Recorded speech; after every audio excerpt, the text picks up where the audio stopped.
Welcome to my channel, a lead that bring your story about the love of a mafia boss. Now let's listen. Block 1. The clink of silverware against porcelain plates filled the dimly lit restaurant, a symphony of wealth I had grown accustomed to, but never felt part of. My feet ached in the mandatory 3-inch heels, uniform black dress clinging to my body after an 8-hour shift that had stretched into 10. I navigated between tables with practiced ease, balancing trays that cost more than my monthly rent at the rundown apartment I called home. "Table 7 needs their check, Ellie," Marco, the floor manager, whispered as I passed by the bar, his breath hot against my ear. "And the VIP section just got a new reservation. You're up." I nodded, suppressing a sigh. VIP section meant bigger tips, but also more scrutiny, more smiles I didn't feel, more unwanted hands brushing mine when I served drinks. But I needed the money. The stack of medical bills for my younger sister's treatments grew taller each month, and my father's gambling debts weren't paying themselves. "Sure thing," I replied, tucking a strand of chestnut hair behind my ear, the same motion I'd performed 1,000 times when switching into autopilot mode. Invisible but efficient, that was my specialty. I finished with table 7, pocketing a measly 5% tip from businessmen who had spent 3 hours discussing mergers over $300 bottles of wine. Straightening my spine, I smoothed down my dress and headed toward the VIP section, a secluded area behind heavy velvet curtains where Chicago's elite could dine without the prying eyes of commoners like me.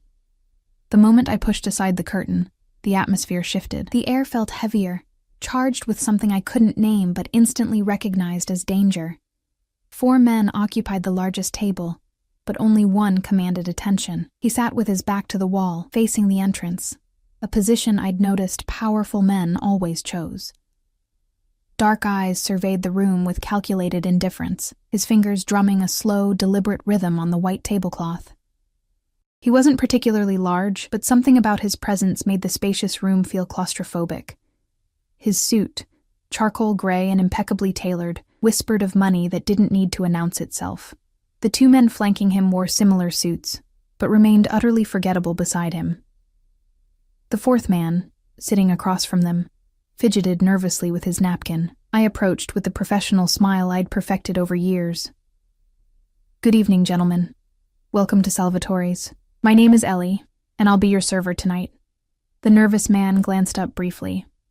The 2 bodyguards didn't acknowledge me at all. But the one in the middle? He studied me with an intensity that made my skin prickle. His gaze traveled slowly from my face down to my hands, lingering just long enough to make me shift my weight uncomfortably. "What can I get you to drink?"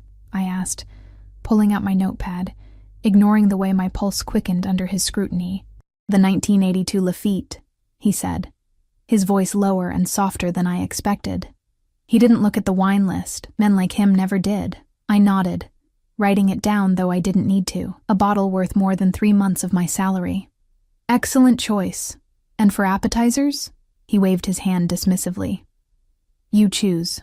Something appropriate for the wine." It wasn't a request. It was a test. I had worked at Salvatore's long enough to know the menu backwards and forwards, and despite my exhaustion, I met his eyes directly for the first time. The truffle risotto would pair beautifully, or perhaps the seared scallops with brown butter. A hint of surprise flickered across his face, quickly replaced by something else. Amusement, perhaps. The corner of his mouth twitched upward. "Both," he decided, "and the wagyu for the main course. Rare." I finished taking their order, hyper-aware of his gaze following my every movement. When I turned to leave, his voice stopped me. "You're new." I faced him again, clutching my notepad. "To your table, yes. To Salvatore's, no. I've worked here for 3 years." Something dangerous flashed in his eyes. "3 years," he repeated, as if tasting the information. "And I'm only seeing you now?" One of his companions shifted uncomfortably. The nervous man across the table stared fixedly at his empty water glass. "I usually work the main floor," I explained, gesturing vaguely toward the curtain. "That's been corrected, it seems." He leaned back in his chair, still watching me with that unsettling intensity. "What's your name again?" "Ellie. Ellie Morgan." "Ellie Morgan," he echoed, and something about hearing my name in his mouth made it sound like it belonged to him now. I'm Alexander Vicario. The name hit me like a physical blow. Everyone in Chicago knew that name, or at least the whispers attached to it. The Vicario family controlled half the city, officially in real estate and shipping, unofficially in everything else that moved through Chicago's veins. I'd served countless wealthy patrons, but never anyone whose power extended beyond their money. I should have nodded respectfully and retreated to fetch his ridiculously expensive wine. That's what the invisible waitress was supposed to do. Instead, exhaustion and the weight of my sister's medical bills made me reckless. Am I supposed to be impressed, Mr. Vicario? The words slipped out before I could catch them. The room went deadly silent. The nervous man's face drained of color. One of the bodyguard's hands disappeared beneath his jacket. Alexander Vicario's expression, however, didn't change, except for his eyes, which narrowed almost imperceptibly. Excuse me? His voice remained soft, which somehow made it more terrifying than if he'd shouted, too late to backtrack. I asked if I'm supposed to be impressed by your name, I repeated, my heart hammering against my ribs. Because I'm more concerned with whether you'll tip appropriately on that $1,000 bottle of wine you just ordered. The silence stretched until it felt like a physical pressure against my skin. I was suddenly, painfully aware of how badly I had miscalculated. This wasn't some corporate executive I could sass for the amusement of my coworkers later. This was Alexander Vicario, a man who could make people disappear with a nod. When he finally spoke, his words were measured, each one placed with precision. You don't scare easily, do you, Ellie Morgan? Pride, my eternal downfall, made me lift my chin. You don't scare me, Mr. Vicario. The restaurant beyond the curtain continued its symphony of clinking glasses and murmured conversations. But inside our velvet-enclosed bubble, everything stopped. One of his men inhaled sharply. The nervous man looked like he might faint. Alexander's expression transformed so suddenly, it was like watching a mask slip. His lips curved into a smile that never reached his eyes, and he leaned forward, resting his elbows on the table. Everyone goes silent when they're terrified, Ellie. Even the brave ones. He tilted his head slightly. Especially the brave ones. As if to illustrate his point, I realized I'd been holding my breath. I exhaled shakily, finally recognizing the magnitude of my mistake. The wine, I managed, desperate to escape. I'll get your wine. His smile widened. Yes, you will. He settled back in his chair, the picture of relaxed authority. And Ellie? You'll be my server exclusively from now on. Make the arrangements with management. It wasn't a request. I fled through the curtain, nearly colliding with Marco, who grabbed my arm. Are you insane? He hissed, pulling me toward the kitchen. Do you have any idea who that is? Alexander Vicario, I whispered, the name feeling dangerous on my tongue. Marco's face was ashen. He's been coming here for years, always requests Giovanni. Never speaks directly to the staff. He ran a trembling hand through his hair. What did you say to him? The whole room went silent. I was stupid, I admitted. I asked if I was supposed to be impressed by his name. Marco looked like he might be sick. Jesus, Ellie. He once had a busboy's fingers broken for spilling water on his shoes. He gripped my shoulders. Look, I'll get Giovanni to take over. You can work the back section tonight. No, I said, surprising myself. He specifically asked for me to continue serving him. Said I should make arrangements with management. Marco's grip tightened painfully. That's not good, Ellie. What choice do I have? I pulled away, moving toward the wine cellar. I need this job, Marco. I can't afford to lose it. There are other restaurants, he said, following me. I laughed bitterly. Not that would hire me after being fired from Salvatore's. I located the wine, a dust-covered bottle that rarely left its temperature-controlled sanctuary. Besides, my sister's treatment starts next week. I need the money now, not after a month of job hunting. Marco looked like he wanted to say more, but instead shook his head. Be careful, Ellie. Men like Vicario don't notice people like us unless they want something. I carried the wine back to the VIP section with hands that wouldn't stop shaking. When I pushed through the curtain, the nervous man was gone, leaving only Alexander and his two shadows. They fell silent as I approached. I presented the bottle with practiced movements, showing the label before opening it. Alexander watched my hands the entire time, his gaze so intense I nearly fumbled the corkscrew, something I hadn't done since my first month on the job. Pour, he instructed after approving the wine. I filled his glass, then moved to serve his companions. Only me, he said. I froze, then set the bottle down. The appetizers will be out shortly, I managed, turning to leave. Sit. The command stopped me in my tracks. I looked back, certain I'd misheard. Excuse me? He gestured to the empty chair beside him. Sit, have a glass of wine with me. I'm working, Mr. Vicario, and I own 60% of this restaurant, he replied casually, as if mentioning the weather. So technically, you're working for me right now. The revelation struck me like ice water. I'd had no idea Salvatore's was part of the Vicario empire. It explained why Marco was so terrified. One glass, he said, softer now, almost coaxing. Consider it an apology for frightening you. You didn't frighten me, I lied automatically. That dangerous smile returned. Sit down, Ellie Morgan. Before you say something else you'll regret. I sat, perched on the edge of the chair like a bird ready to take flight. He poured wine into the empty glass in front of me, his movements deliberate and controlled. The rich burgundy liquid caught the low light, swirling hypnotically. Try it, he urged. When I hesitated, he added, It's not poisoned. That would be wasteful with wine this expensive. I couldn't tell if he was joking. I took a small sip, the complex flavors exploding across my tongue, berries and oak and something earthier beneath. Despite everything, I couldn't help the small sound of appreciation that escaped me. Alexander watched me with evident satisfaction. Beautiful things should be appreciated properly, he said. And I had the uncomfortable feeling he wasn't talking about the wine. Why am I here? I asked bluntly. His eyebrows rose slightly. At my table, you mean? Yes, you could have had me fired. Or worse, apparently, I added, remembering Marco's story about the busboy. Alexander considered me for a long moment. You intrigue me, Ellie Morgan. He took a sip of his wine. Not many people would speak to me the way you did.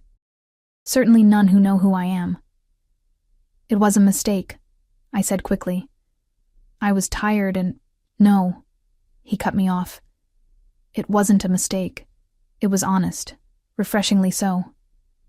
He leaned closer, and I caught the scent of his cologne, something expensive and subtle, with notes of cedar and amber. Do you know how rarely I encounter honesty in my life? One of his men cleared his throat discreetly. Alexander shot him a look, and he immediately stood. We'll wait outside, boss, the man murmured, and both bodyguards disappeared through the curtain. Now we were alone, and the velvet-enclosed space felt intimate in a way that made my skin flush. Alexander studied me with those dark, penetrating eyes, as if he could see past my carefully constructed barriers. Tell me about yourself, Ellie Morgan, he said, refilling my glass though I'd barely touched it. There's nothing to tell, I replied. I'm a waitress. No one is just one thing. He gestured around us. This is what you do, not who you are. The wine must have affected my judgment because I found myself answering honestly. I take care of my sister. She's sick. Leukemia. My father can't be trusted with money, so it falls to me. I trace the stem of my glass. That's who I am. A caretaker, I suppose. Something shifted in his expression. A softening I wouldn't have thought possible. And no one takes care of you. It wasn't a question, but the simple truth of it made my throat tight. I manage. Alexander reached out, his fingers brushing against mine on the tablecloth. The touch sent an electric current up my arm. Everyone needs protection, Ellie, even the brave ones who claim not to be afraid. I pulled my hand away, suddenly aware of how dangerous the situation had become, not because I feared him, but because for a brief moment I'd wanted to lean into his touch. I should check on your appetizers, I said, standing abruptly. He let me go, but his voice followed me. This conversation isn't over, Ellie Morgan. It's just beginning. I pushed through the curtain, gulping the cooler air of the main restaurant. Whatever game Alexander Vicario was playing, I couldn't afford to be a part of it. Men like him didn't notice women like me without a reason, and that reason was seldom good. But as I moved toward the kitchen, I felt the weight of his gaze through the velvet curtain. And with it came the unsettling realization. that I had somehow, in the span of one disastrous exchange, become visible to one of the most dangerous men in Chicago, and I had no idea what that would mean for my carefully balanced life. I managed to avoid returning to Alexander's table immediately by busying myself in the kitchen, pretending to supervise the preparation of his appetizers. Chef Paolo, a temperamental Italian who tolerated no interference, shot me suspicious glances as I hovered near his workspace. "Something wrong with my risotto?" he demanded, expertly folding truffle shavings into the creamy rice. "No, it's perfect," I assured him, my eyes fixed on the dish rather than meeting his questioning gaze. "Just, the customer is particular," Paolo snorted. "Vicario. He's always particular." He looked at me more closely. "Why are you serving him? Where's Giovanni?" I shrugged, aiming for nonchalance. "Manager's decision." The chef's wooden spoon paused mid-stir. "Be careful, ragazza. That man doesn't take interest in the staff. Ever." His voice lowered to a near whisper. "Until he does." A server brushed past me, breaking the moment. "Orders backing up, chef." Paolo returned to his work, and I seized the opportunity to escape his knowing eyes. I couldn't delay any longer. Gathering the appetizers onto a tray, I took a deep breath and pushed back through the curtain to the VIP section. Alexander sat alone now, his bodyguards nowhere in sight. He was reading something on his phone, but his eyes flickered up the moment I entered, as if he'd been waiting, counting the seconds of my absence. He set the device down immediately, giving me his full attention. "I thought perhaps you'd run away," he said, his tone light, but his eyes intense. "I don't run from difficult customers," I replied, setting down the risotto and scallops. "It's bad for tips." A smile played at the corners of his mouth. "Is that what I am to you? A difficult customer?" I arranged the plates carefully, using the moment to compose myself. "You're certainly the most demanding one I've had tonight." "Tonight?" He raised an eyebrow. "Not ever?" I straightened, meeting his gaze directly. "I once served a table of Hollywood producers who ordered the entire dessert menu just to take Instagram photos, then sent it all back untouched." Alexander's laugh was unexpected, rich and genuine, transforming his face from intimidating to almost boyish. The change was so striking that I found myself staring, momentarily forgetting my fear. "Sit," he said again, but this time it sounded more like an invitation than a command. When I hesitated, he added, "Please." The please disarmed me. I sat down slowly, watching as he pushed the risotto toward me and kept the scallops for himself. "You're not eating," he observed. "When was your last meal?" The question caught me off guard. I tried to remember. A hastily eaten granola bar during my 5-minute break. Coffee for breakfast. "I'm fine," I said automatically. Alexander picked up his fork but didn't eat. That wasn't what I asked. Something about his persistence irritated me. "Why do you care when I last ate?" "Because you've been working for at least 8 hours, probably more," he said matter-of-factly. "You're pale. Your hands trembled slightly when you poured the wine, and you keep blinking slowly, fighting to stay alert." His eyes narrowed slightly. "You're exhausted and hungry, yet too proud to admit it." The accuracy of his assessment was unnerving. I picked up a fork, if only to prove him wrong, and took a small bite of the risotto. The flavors melted on my tongue, buttery, earthy, decadent, and I couldn't suppress a sigh of pleasure. Alexander watched me with evident satisfaction. "Better?" I nodded reluctantly, taking another bite. We ate in silence for a few moments. The situation so surreal, I wondered if exhaustion had finally pushed me into hallucinating. Here I was, sharing a meal with Alexander Vicario, a man whose name was whispered fearfully throughout Chicago. As if we were on some bizarre date. "Tell me about your sister," he said suddenly. I froze, my fork halfway to my mouth. "Why?" "Because I want to know what drives you." He set down his fork, giving me his complete attention. "What makes Ellie Morgan work double shifts with a smile, even when she's dead on her feet?" I should have given him some sanitized version of the truth, but something about his directness broke through my usual caution. "Lily's 16, diagnosed with leukemia last year. She needs a bone marrow transplant." I stared down at my plate, Insurance covers part of it, but not enough. My father... I hesitated, then decided on honesty. He gambles. Whatever money comes in, it goes out twice as fast. So it's up to me. Alexander was silent for so long that I finally looked up. The expression on his face was difficult to read. Something between anger and calculation. And the transplant? When is it scheduled? It's not yet. We're still saving. I pushed the risotto around my plate. At this rate, maybe in 6 months. That's too long, he said, his voice hardening. What's the total cost? Warning bells rang in my mind. Why are you asking me this? Alexander leaned forward. Let me help, Ellie. No. The word came out sharper than I intended. I don't need your charity, Mr. Vicario. Alexander, he corrected. And it's not charity. Then what is it? I challenged. You don't know me. You have no reason to help me or my sister. Something shifted in his expression. A flash of emotion quickly controlled. Perhaps I see something worth protecting. I'm not for sale, I said coldly, rising from my chair. His hand shot out, catching my wrist. His grip wasn't painful, but it was firm. A steel bracelet I couldn't easily escape. That's not what I'm suggesting. His voice had dropped to that dangerous softness again. Sit down, Ellie.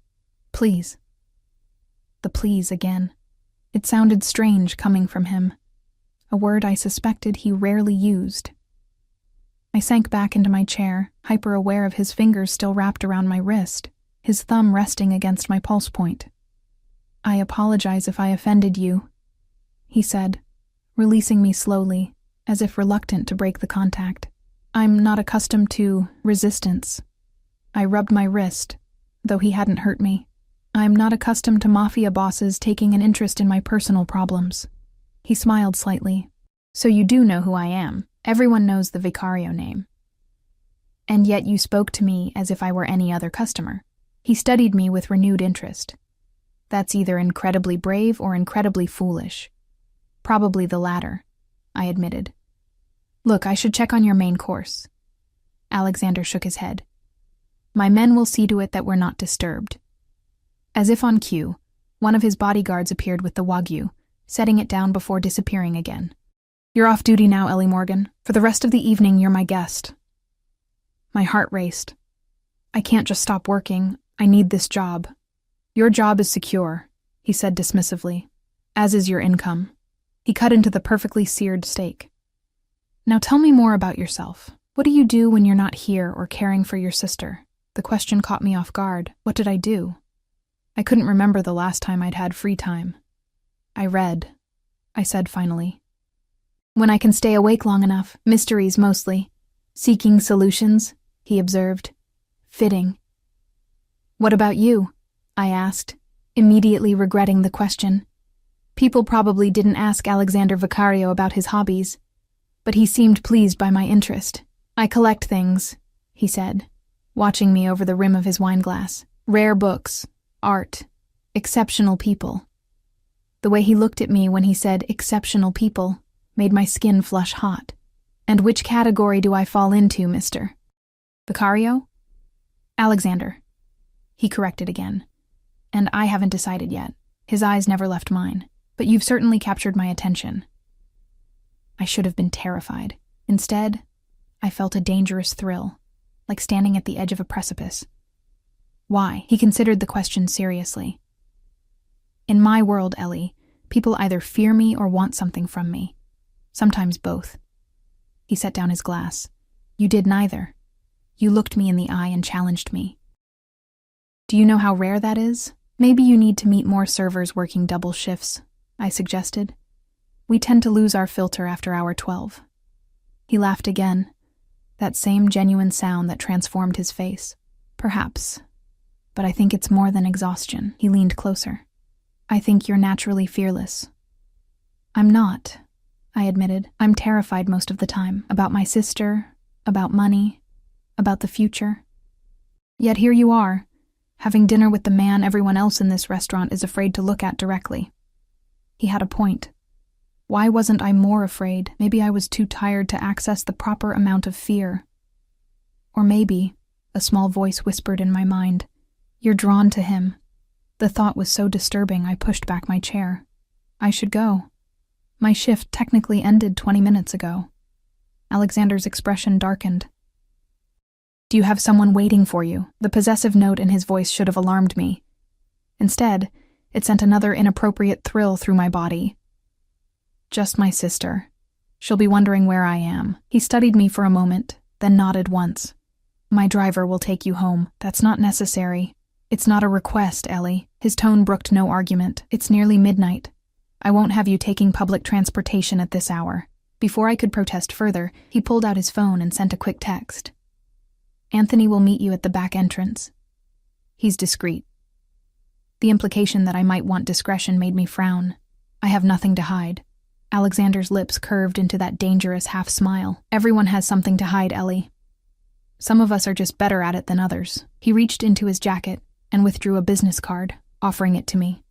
My private number. If you need anything at all, you call me, day or night. I stared at the card, making no move to take it. Why would I need to call you? His expression grew serious, because the world is full of dangers, and now you're under my protection. I didn't ask for your protection, I said, even as I finally took the card, its heavy cardstock smooth between my fingers. You didn't have to. Alexander stood, buttoning his jacket with a fluid motion. I'll be back tomorrow night. Ask Marco to adjust your schedule accordingly. My head spun with the implications. You're not what? He challenged softly. Not interested? Not available? Not willing to see where this leads?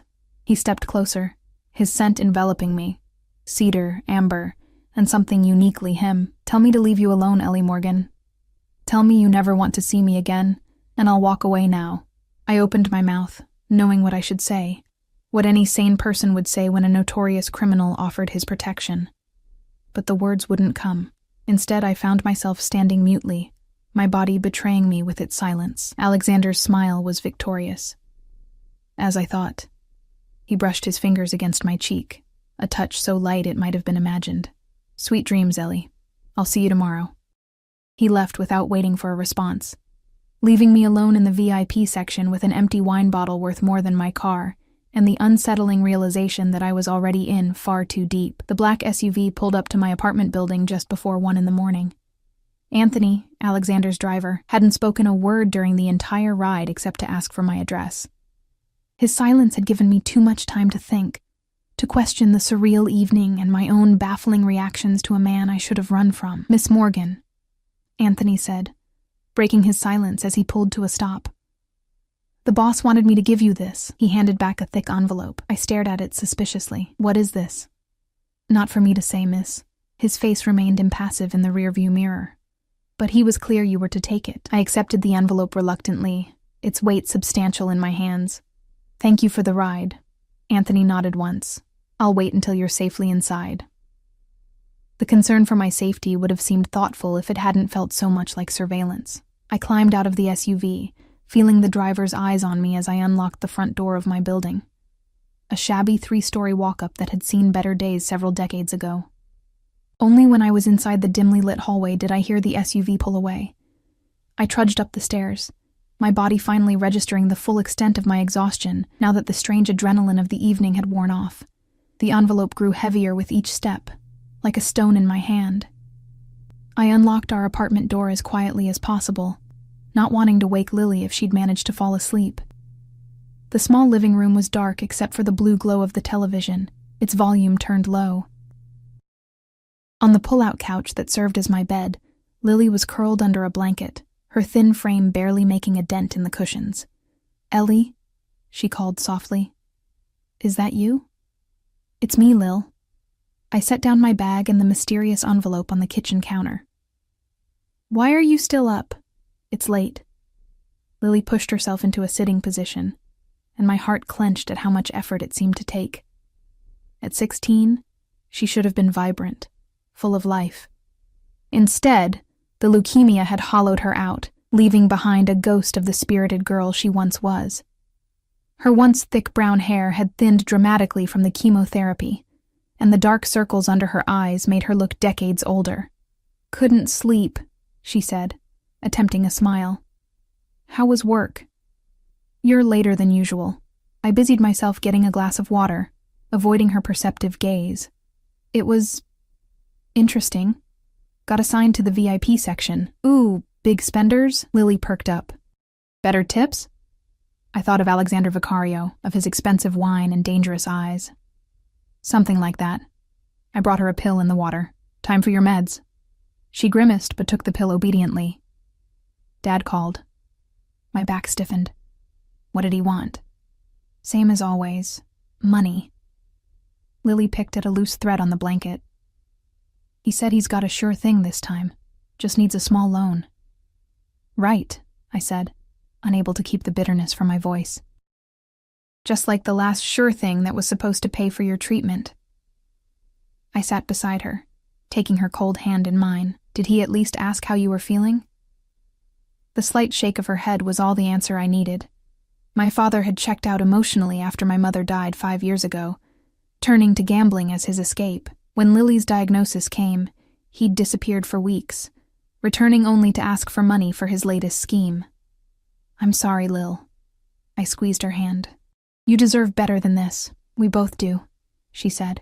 Her voice stronger than her frail body suggested, her eyes focused on something behind me. What's that? I followed her gaze to the envelope on the counter. Nothing. Just something from work. Lily raised an eyebrow, an expression that momentarily restored her to her pre-illness self. Skeptical, sharp-witted, missing nothing. Since when does Salvatore's hand out envelopes at 1 a.m.? I sighed, knowing she wouldn't let it drop. It's complicated. I had a strange encounter with a customer tonight. Strange how? She sat up straighter, interest brightening her pale face. How could I possibly explain Alexander Vicario to my teenage sister? I settled for a heavily edited version. Just some rich guy who took an interest in me. Probably left me his number or something. Ellie! For a moment, excitement overrode Lily's exhaustion. Was he cute? The question caught me off guard. Was Alexander attractive? Objectively, yes. In that dangerous, untouchable way of a predator. His features were striking rather than conventionally handsome. His intensity more compelling than his actual appearance. He was interesting, I hedged. Lily rolled her eyes. Which means yes, but you don't want to admit it. She gestured to the envelope. Aren't you going to open it? I hesitated, then retrieved the envelope. It was sealed with no markings on the outside. When I tore it open, I gasped. Inside was a thick stack of $100 bills, more cash than I'd ever seen in one place. Holy shit, Lily breathed, her eyes wide. Is that real? My hands trembled as I thumbed through the stack. $10,000 at least. Tucked among the bills was a note written in elegant, strong handwriting. For Lily's treatment. This isn't charity. It's an investment in your peace of mind. Call me tomorrow. Ellie? Lily's voice seemed to come from far away. What is it? What does it say? I shoved everything back into the envelope, my mind racing. Nothing. It's just a mistake. I have to return it. Return what? Lily tried to reach for the envelope, but I held it away. Ellie, what's going on? Who gave you that money? I pressed my palms against my eyes, trying to think clearly through the fog of exhaustion and shock. Someone who's used to buying what he wants, I said finally.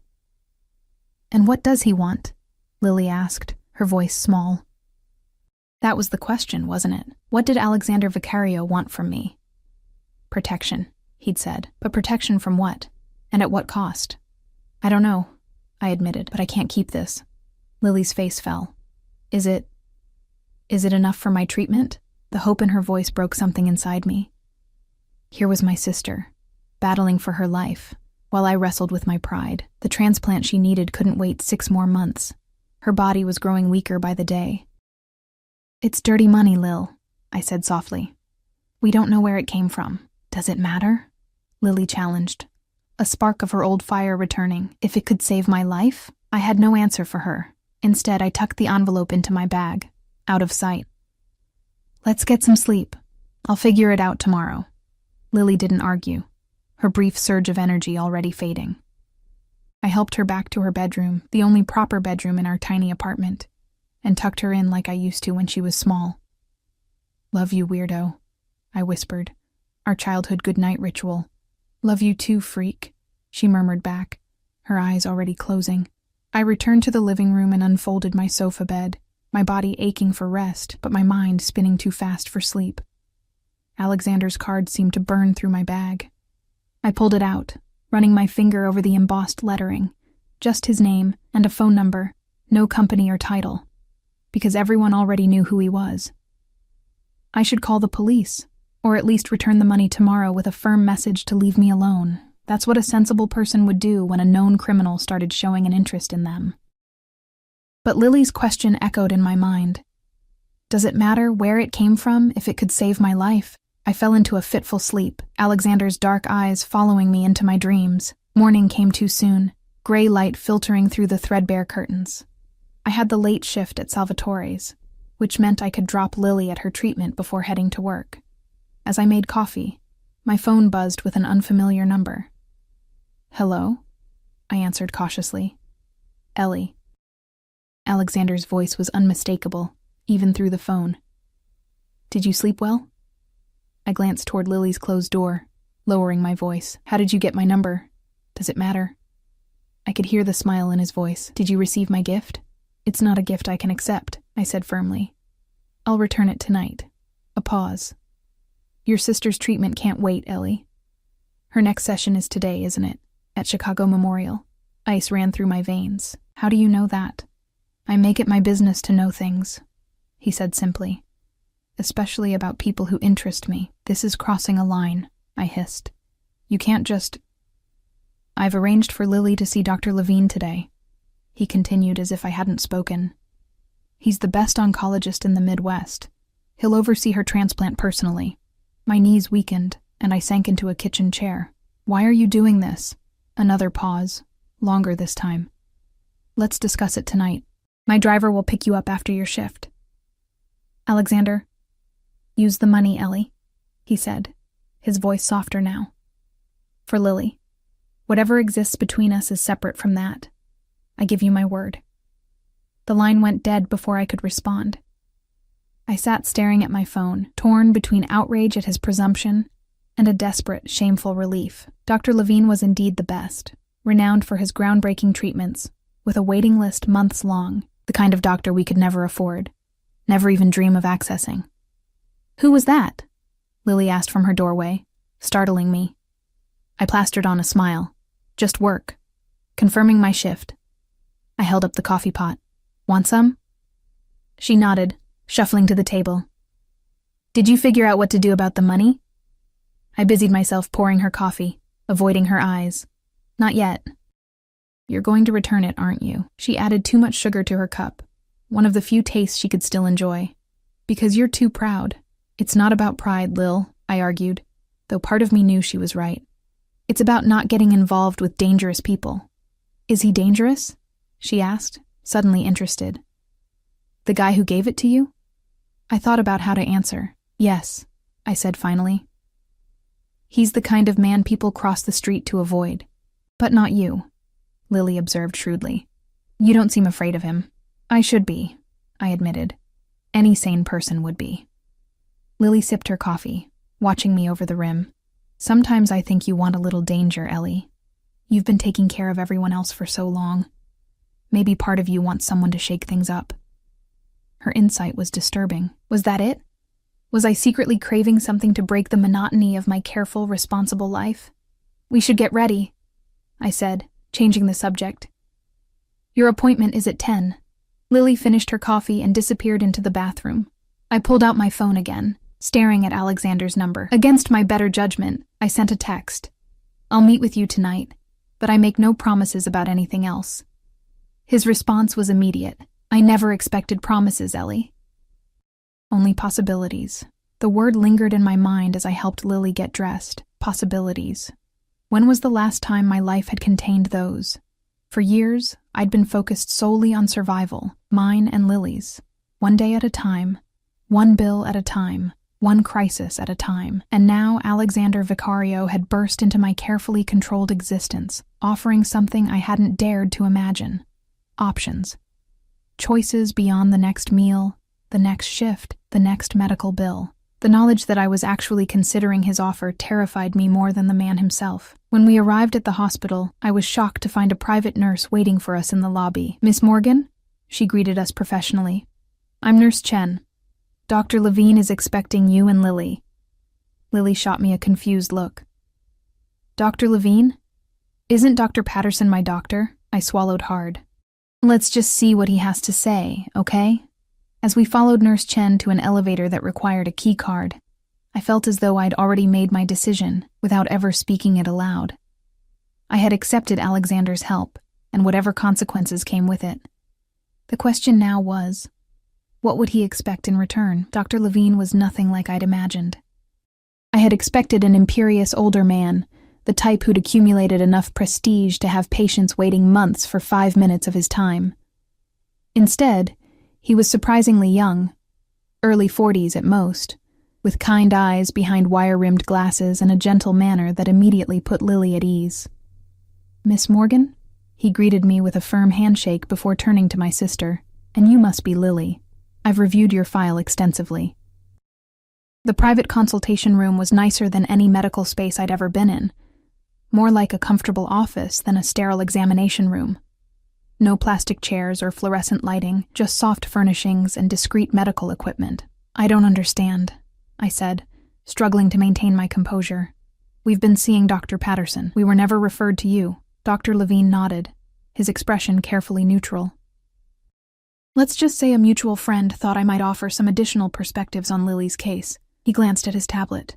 "I understand you've been waiting for a bone marrow transplant. We're still saving for it," I explained, hyper-aware of Lily's attentive gaze.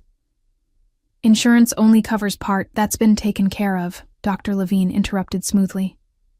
"We've already identified several potential donors who are excellent matches. I'd like to schedule the procedure for next week." The room seemed to tilt beneath me. "Next week? But that's impossible. The waiting list has been circumvented," he finished, meeting my eyes with a look that conveyed he understood exactly who had arranged this. "Sometimes, Miss Morgan, it's best not to question good fortune." Lily reached for my hand, her fingers cold but her grip surprisingly strong. "Ellie, is this for real?" I looked at her, really looked at her. For the first time in months, beyond the pallor and weight loss, I saw something I hadn't seen in too long. Hope. She was 16, with her whole life ahead of her. If she could just get past this hurdle, what was my pride worth compared to that? "Yes," I said, the decision solidifying with each passing second. "It's real." The rest of the appointment passed in a blur of medical terms, treatment plans, and scheduling details. Dr. Levine was thorough, explaining everything with a patience I'd never experienced from medical professionals before. By the time we left, Lily had undergone additional tests, received new medication, and had been scheduled for her transplant the following Tuesday. "I feel like I'm dreaming," Lily said as we left the hospital, more energetic than I'd seen her in months. "How did this happen, Ellie? Really?" I helped her into a taxi, avoiding her question. "Let's just be grateful, okay? It's him, isn't it?" she pressed. "The dangerous man who's not dangerous to you." I sighed, knowing I couldn't hide the truth from her forever. "His name is Alexander, and he has connections." "What kind of connections make the best oncologist in Chicago clear his schedule for us?" Her eyes narrowed. "Ellie, who exactly is this guy?" Before I could formulate a sanitized answer, the taxi driver glanced in his rearview mirror. "Alexander Vicario?" he asked, his expression changing from bored to alert. "The Alexander Vicario?" Lily's eyes widened. "Vicario? As in the family that—" "We're not discussing this now," I cut in firmly, giving the driver a warning look. He raised his hands briefly from the wheel. "Hey, no judgment. Man's got half the city in his pocket. Good to have friends in high places, right?" Lily fell silent, but I could practically hear the wheels turning in her mind. When we reached our apartment, she waited until we were inside before rounding on me. "Alexander Vicario, the mafia boss? That's your interesting customer?" Her voice rose with each word. "Ellie, what the hell? Lower your voice," I hissed, though there was no one to hear us. "It's not what you think." "Really?" "Because I think a notorious criminal has taken an interest in my sister." and suddenly we're getting VIP medical treatment. She crossed her arms, looking more like her pre-illness self than she had in months. What does he want from you? That was the question I'd been avoiding since last night. I don't know, I admitted. He says he just wants to help. Lily's laugh was sharp and disbelieving. Men like that don't just help without expecting something in return. I know that, I snapped, running a hand through my hair. Don't you think I know that? But what choice do I have, Lily? You need this transplant. We were months away from affording it, and your condition is deteriorating every day. Her anger deflated as quickly as it had risen. She sank onto the sofa, suddenly looking small again. So what, you're going to be his… what? To save me? The unspoken implication hung in the air between us. I sat beside her, taking her hands. No, that's not what this is about. He's been clear that the medical help comes with no strings attached. And you believe him? Did I? I wasn't sure. But something in Alexander's eyes when he'd spoken about protection, about seeing something worth preserving, it hadn't felt like the calculation of a man looking to add another possession to his collection. I'm meeting him tonight, I said finally. To establish boundaries. Lily's expression softened with concern. Be careful, Ellie. Men like that are used to getting what they want. I kissed her forehead, inhaling the familiar scent of her shampoo. I've been handling difficult men since Dad started gambling. I'll be fine. But as I prepared for my shift at Salvatore's, Alexander's words echoed in my mind. Everyone needs protection, Ellie, even the brave ones who claim not to be afraid. The restaurant was unusually busy for a weeknight. I moved through my tables on autopilot, my mind elsewhere as I took orders and delivered food. Marco watched me with unconcealed concern, pulling me aside during a brief lull. You okay? He asked, his voice low. You seem distracted. I'm fine, I assured him. Just a lot on my mind.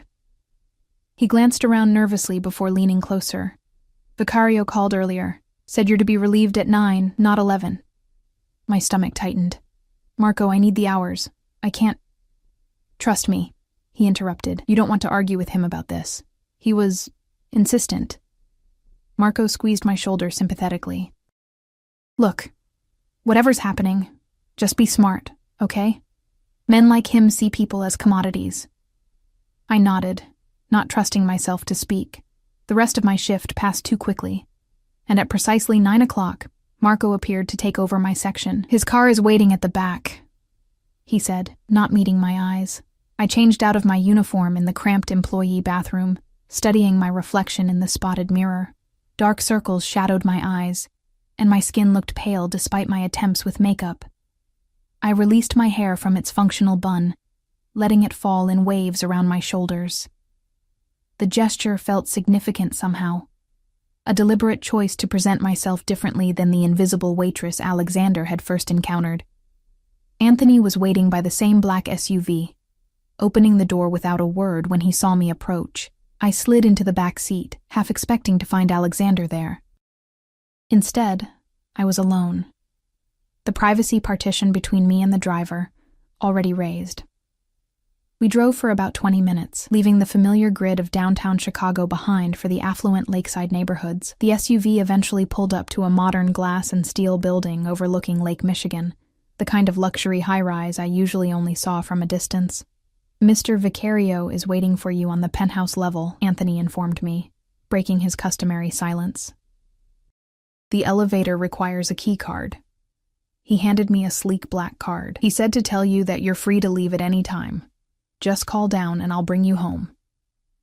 The implied choice was both reassuring and unsettling. I took the card, gripping it like a talisman as I entered the building's marble lobby. The concierge nodded to me with deference, as if he'd been expecting me, making no move to stop me as I headed for the private elevator at the back.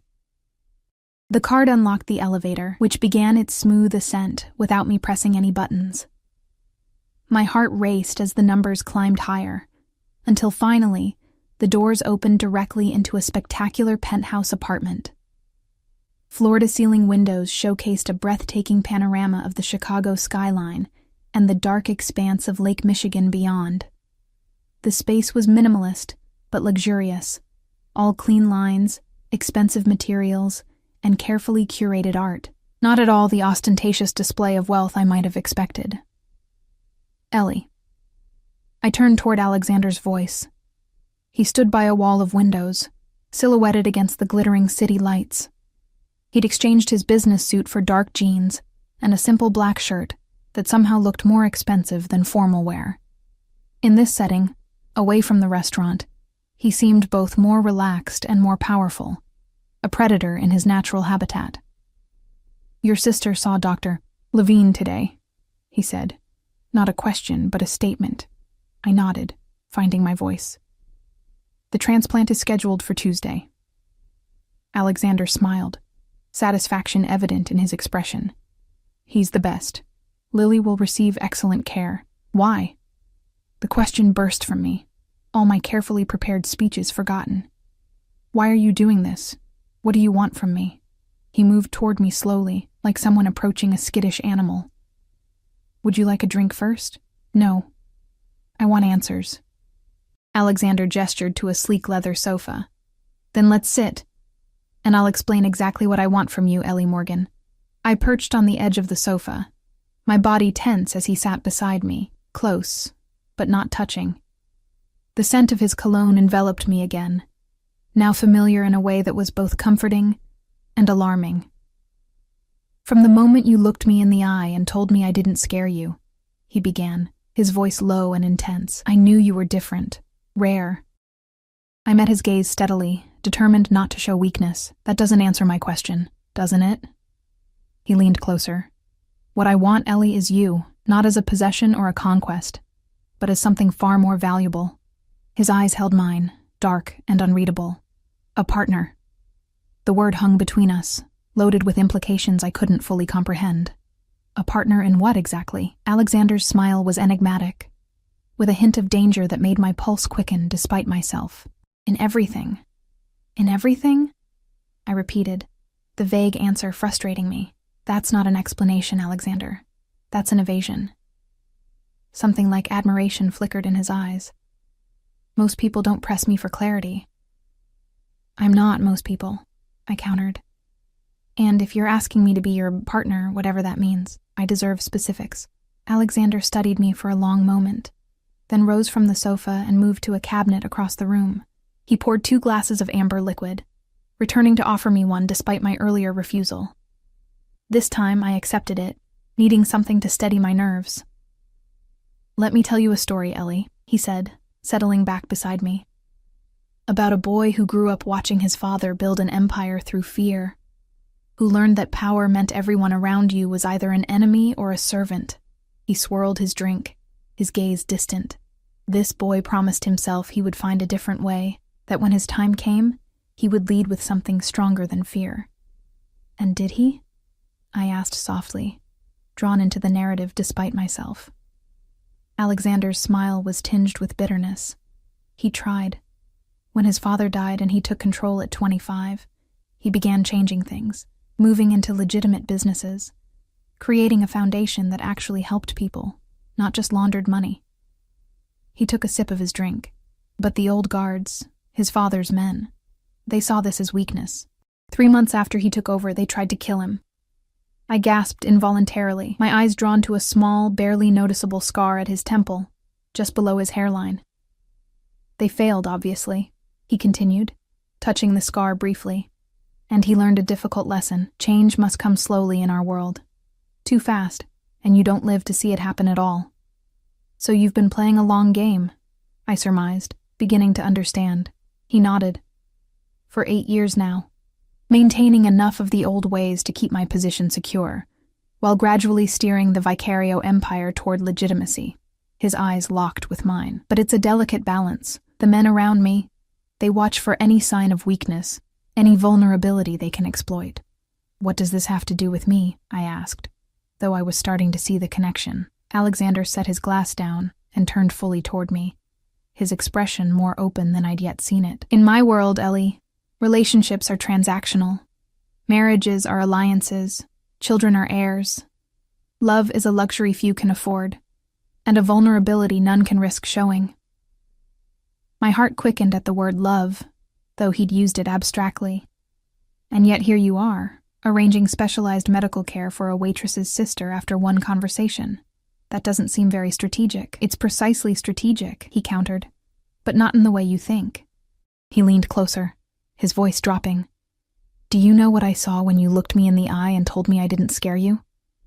I saw honesty, integrity, courage. Qualities my father would have called weaknesses, but which I recognize as strengths. You don't know me, I protested. One interaction isn't enough to— I know everything about you, Ellie Morgan. He interrupted gently. After our meeting, I had you thoroughly investigated, not just surface details, your credit score, your work history, but the essence of who you are. I stiffened. You had me investigated? I did. He admitted without apology. I learned how you took over caring for your sister at 22, when your father's gambling left you both vulnerable. How you work 3 jobs during summer breaks to cover Lily's medications. How despite being offered easier ways to make money, you've never compromised your principles. His expression softened. I learned that you're exactly who I thought you were. Someone rare and valuable. The intensity of his gaze made me look away. I took a sip of my drink, the expensive whiskey burning a path down my throat. So what exactly are you proposing? That I become your— what, girlfriend? Wife? Trophy on your arm to show your enemies you have a human side? Alexander laughed, the sound rich and genuine. Nothing so simplistic. He reached for my hand, his touch sending electricity up my arm. What I'm proposing, Ellie, is a partnership in the truest sense. I want you by my side as I complete the transformation of my family's legacy. Not as window dressing, but as my equal. My conscience, my clarity, my courage when mine falters, my mind reeled at the implications. You're asking me to join the mafia. I'm asking you to help me dismantle it, he corrected. To finish what I started 8 years ago, turning a criminal empire into a legitimate business force for good. It was so far from what I had expected that I couldn't formulate a response. Alexander seemed to take my silence as skepticism. I understand your hesitation, he said. It sounds impossible, dangerous, perhaps even delusional. His thumb traced circles on my palm. But with the right partner, someone who sees the world as it could be, not just as it is, I believe it's possible. Why me? I finally managed. There must be dozens of women in your social circle better positioned to help you. Women with connections, education, influence. Women who want my money, my power, or both, he countered. Women who would never tell me when I'm wrong or stand their ground when tested. His fingers tightened around mine. I need someone real, Ellie, someone unafraid of the truth, someone whose moral compass doesn't waver. Like a waitress who told you that you don't scare her, I said softly. His smile was answer enough. I pulled my hand away, needing distance to think clearly. This is insane. 24 hours ago, I was just trying to make rent. Now you're offering me— what? A place in your world?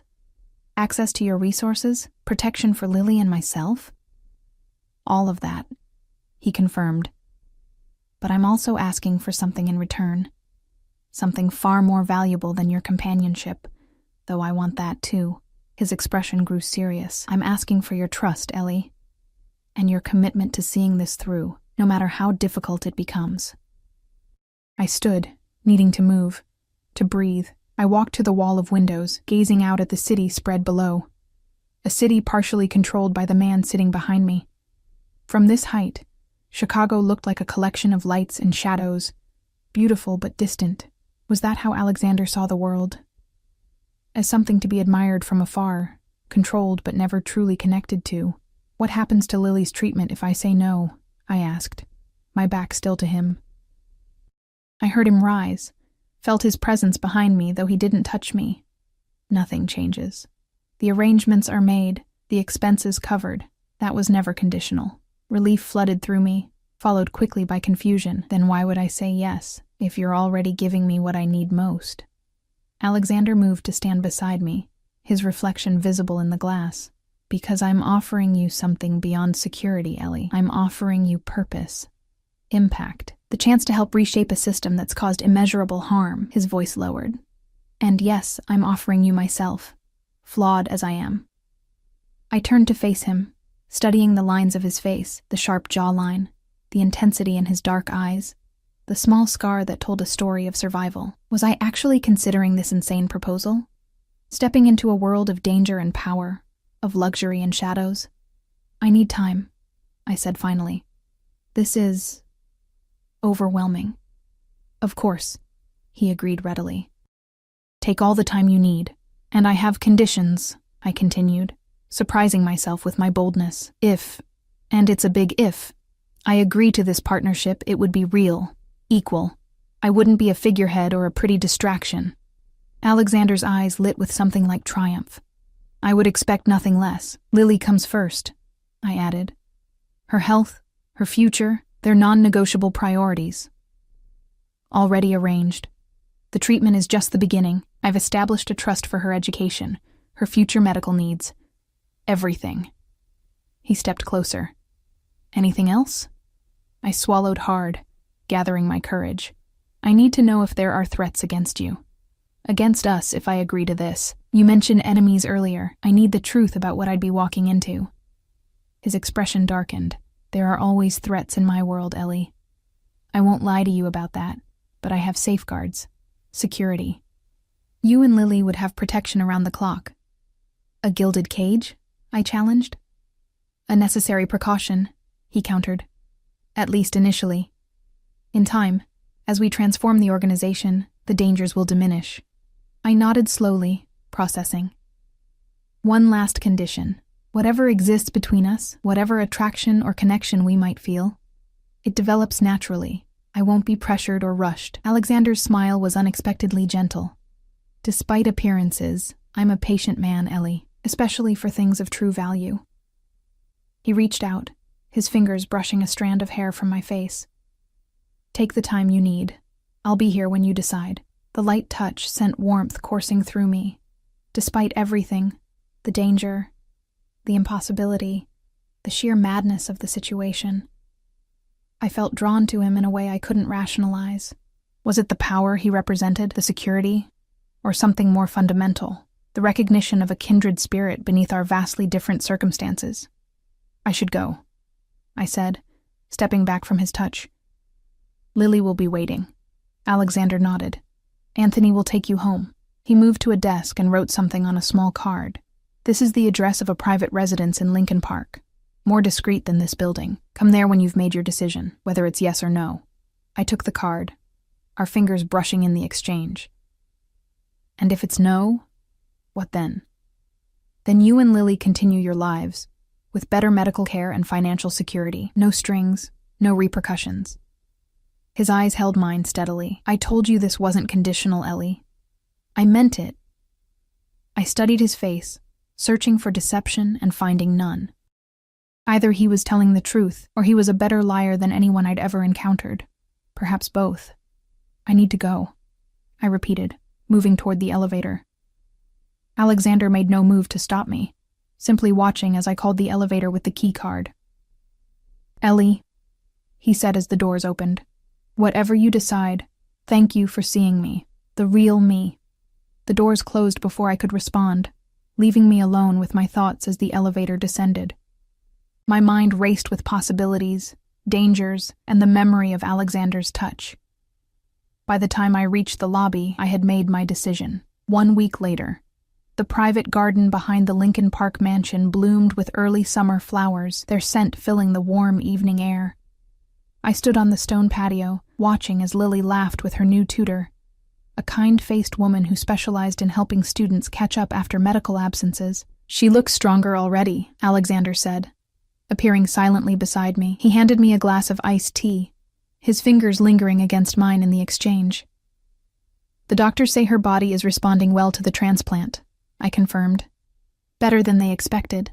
Morgan women are resilient, he observed, the pride in his voice unmistakable. I smiled, still adjusting to this new reality. The spacious house with its private garden, the medical staff checking on Lily daily, the security detail that maintained a discreet presence at all times. Most of all, I was adjusting to Alexander's constant, steady presence in our lives. The Foundation Board approved the new community health initiative, he informed me. Your proposal impressed them. Our proposal, I corrected, warmed by his inclusion of me in his legitimate business dealings from the very beginning. True to his word, he had made me a partner, not a trophy, consulting me on decisions, introducing me to key allies, explaining the complex web of his organization with complete transparency. And through it all, he had kept his promise to let whatever existed between us develop naturally.